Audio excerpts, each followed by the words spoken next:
한 사람의 생애를 송두리째 이 땅에 바친 이야기. 아니, 한 가족이 대를 이어 낯선 조선을 고향으로 선택한 이유를 우리는 알고 싶었습니다. 배를 타고 한 달을 항해해야 닿을 수 있었던 아시아 북동쪽의 조선.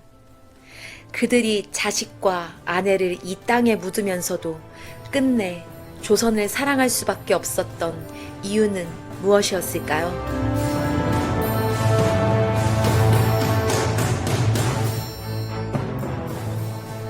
머나먼 고향은 그 뜨거웠던 헌신의 뿌리를 찾아가는 기록입니다.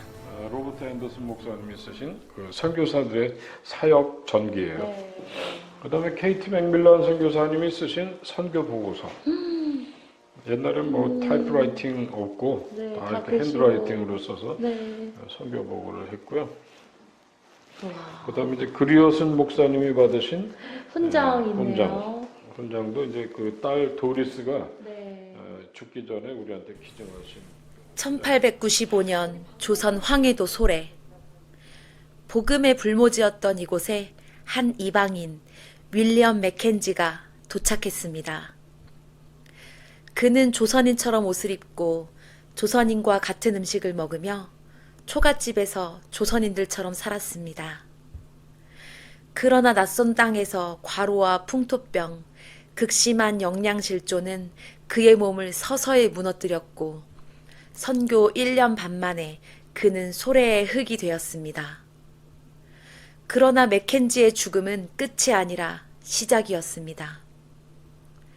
그가 내려놓은 것은 고향의 안락함만이 아니었습니다. 사랑하는 약혼녀와 부모와 형제, 그리고 친구들. 그의 마지막 기록을 우리는 오늘 어떻게 기억해야 할까요?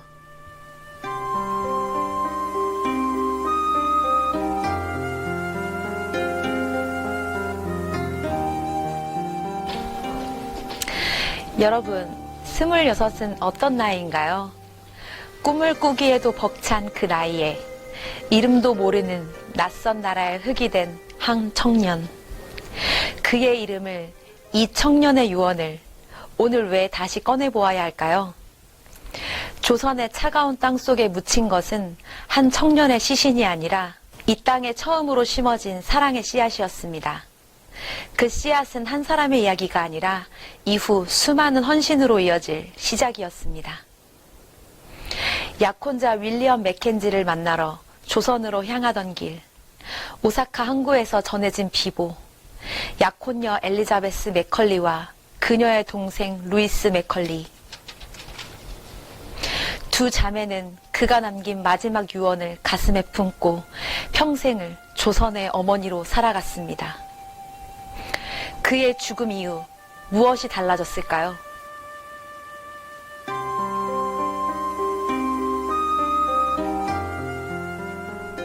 맥켄지의 죽음은 캐나다 청년들의 심장에 불을 지폈습니다. 그리어슨, 던컨 맥레이, 윌리엄 푸트. 그는 이 세 청년에게 희생의 의미를 전했고 그들은 기꺼이 조선으로 향했습니다. 조선 선교에 소극적이었던 캐나다 장로교는 처음으로 3명의 선교사를 파송하는 결정을 내리게 됩니다. 누군가에게는 우정이었고 누군가에게는 거부할 수 없는 천명이었던 이들의 발걸음은 맥켄지가 홀로 뿌린 눈물의 씨앗이 조선 전역으로 퍼져나가는 역사의 시작이 되었습니다.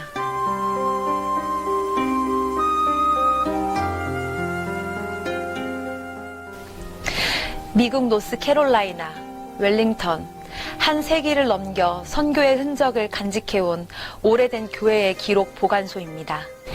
그런데 이곳에서 마주한 것은 영광의 기록이 아니라 화재라는 시련의 흔적이었습니다. 수많은 자료가 불길 속으로 사라졌고 100년 전의 기억을 품은 사서 또한 이미 이 자리를 떠난 상태였습니다. 앨범은 중국 선교 기록이라고 설명되었지만 너무 낡아 카메라를 들이대는 것조차 조심스러웠습니다. 그 페이지 사이에서 우리는 하나의 낯익은 유물을 발견했습니다. 중국 기록들 사이에 섞여 있던 작고 낡은 한국 인형 하나. 문서는 중국을 이야기했지만 이 인형은 분명히 말하고 있었습니다. 117년 전 선교사들의 손을 거쳐 조선의 기억이 이곳 윌밍턴까지 다 있었다는 사실을. 우리는 유실된 기록 너머에서 진실을 찾아야 했습니다. 미국 북장로교와 남장로교가 이 머나먼 땅 조선을 어떻게 품고 지원했는지, 그 연대의 기록은 종이 위에만 남아있지 않았습니다. 그것은 조선의 독립을 향한 열망 속으로, 그리고 선교사들의 뜨거운 심장 속으로 이어지고 있었습니다.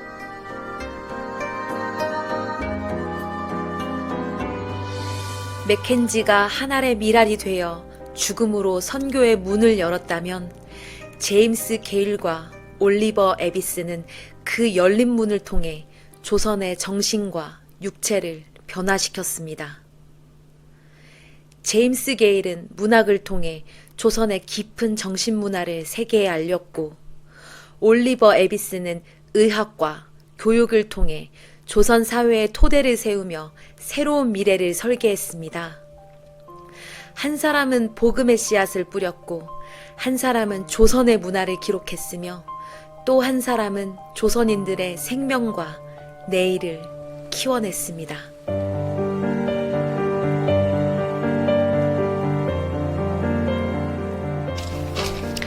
게일에게 조선은 결코 미개한 땅이 아니었습니다. 그는 한글의 아름다움과 선비들의 기계에 깊이 매료되었습니다.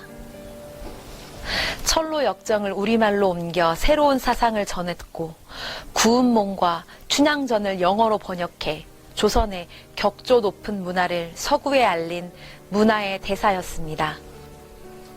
반면 올리버 에비스는 고종의 시의이자 재중원의 책임가로서 단순히 병을 고치는 데 머물지 않았습니다.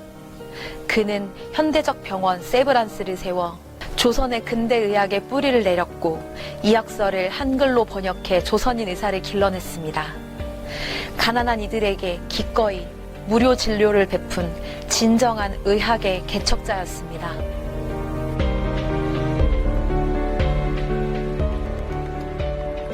이제 우리는 올리버 에비슨의 증손녀 낸시 블랙을 만나 그의 삶과 신념에 대해 직접 들어보려 합니다.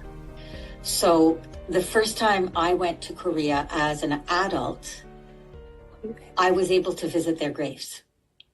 And each, from what I hear from my siblings as well, when we see their graves, it is like a homecoming. Even though none of us had ever been there before, it's a very fundamental link that we have, and that enriches really not just ourselves, but now our children.